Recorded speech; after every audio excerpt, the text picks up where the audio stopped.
بسم الله الرحمن الرحيم، والصلاة والسلام على أشرف المرسلين سيدنا محمد وعلى آله وصحبه وسلم أجمعين.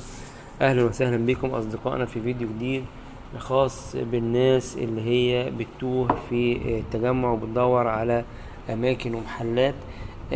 مؤخرا كان فرع إتول حلواني إتول فتح فرع في التجمع الخامس، ففي ناس كتيرة بتتوه فيه، فبتكتب مثلا نكتب مثلا إتول التجمع الخامس، تمام، ونشوف هيودينا فين. طبعا انا هنا بعمل لك الفيديو توضيحي، بحط لك اللوكيشن الاول الغلط اللي انت بتمشي عليه، وبعد كده بنعمل لك اللي انت مشيت عليه، انا اسف، وبعد كده بجيب لك المكان الجديد ازاي تروح المكان الصح. طبعا احنا دوسنا هنا على اتول التجمع الخامس زي ما الناس كلها بتكتب، وهنشوف هيودينا فين. تمام، هنا مودينا عند مستشفى السلام الدولي ومحكمة التجمع الخامس، ودي في الحي الأول في التجمع الخامس.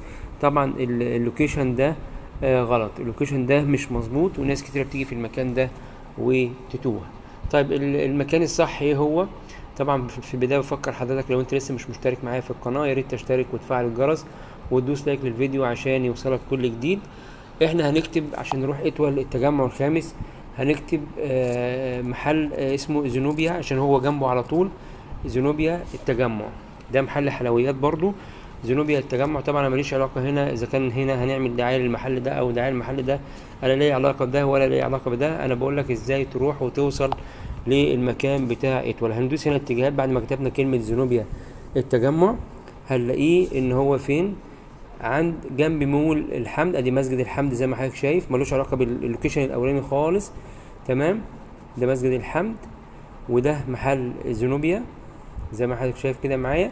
تمام، هو جنبيه على طول، هو ما بين ابو العز السوري زي ما انت شايف وما بين محل زينوبيا.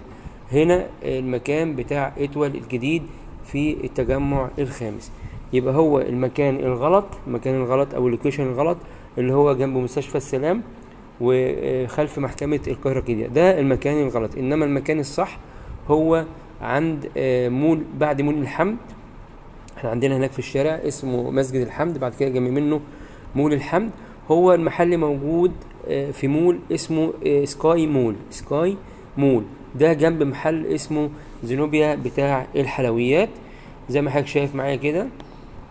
تمام، في النهاية دوت يعني ده كان فيديو النهاردة عشان توضيح للناس اللي بتتوه وبتبقى جايه من اماكن ومبقاش عارف يوصل ازاي. ادي مسجد الحمد زي ما قلت لك تحت اهو، وادي مول الحمد جنب منه اهو، وبعد كده محل زينوبيا اللي احنا قلنا عليه.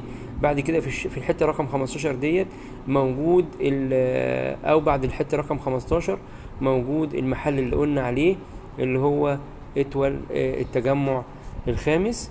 تمام، ما بين ابو العز السوري وما بين اللي هو المحل بتاع زينوبيا. تمام كده، ده كان فيديو النهارده. في النهايه لو عجبك الفيديو يا ريت تدوس لايك وشير وتشترك معنا في القناه. انتظرونا في فيديوهات تانية ان شاء الله. شكرا لكم والسلام عليكم ورحمه الله وبركاته.